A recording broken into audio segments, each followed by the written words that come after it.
بسم اللہ الرحمن الرحیم۔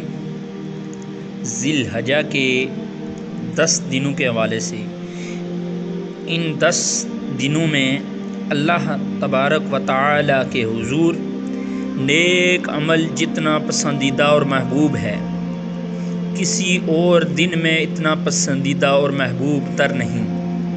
صحابہ کرام نے عرض کی، یا رسول اللہ صلی اللہ علیہ وسلم، اللہ کے راستے میں جہاد بھی نہیں؟ فرمایا جہاد فی سبیل اللہ بھی نہیں۔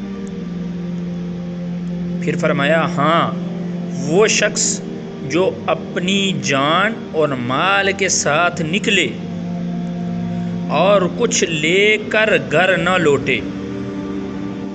ان اعمال کے لیے ہمیں کمر کس لینی چاہیے۔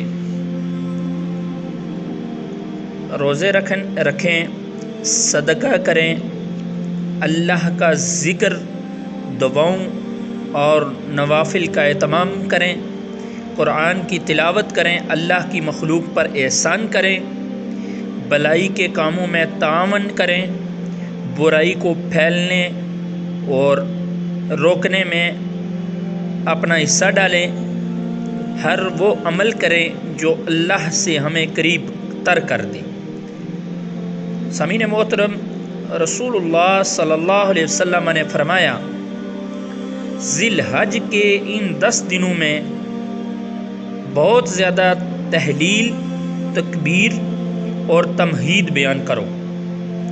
رسول اللہ صلی اللہ علیہ وسلم یوم عرفہ کا روزہ اور آئندہ سال کے گناہوں کو کفارہ بن جاتا ہے۔ مسلم شریف کے اندر ہے یہ۔ ایک اور دوسری حدیث ہے، رسول اللہ صلی اللہ علیہ وسلم نے فرمایا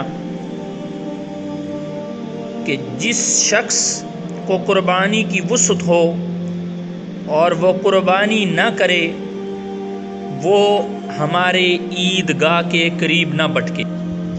جب عشرہ ذی الحج داخل ہو جائے، یعنی ماہ ذی الحج کا چاند نظر آئے، اور جس شخص کے پاس قربانی ہو اور وہ قربانی کرنے کا ارادہ رکھتا ہو، وہ اپنے بال اور ناخن نہ کاٹے۔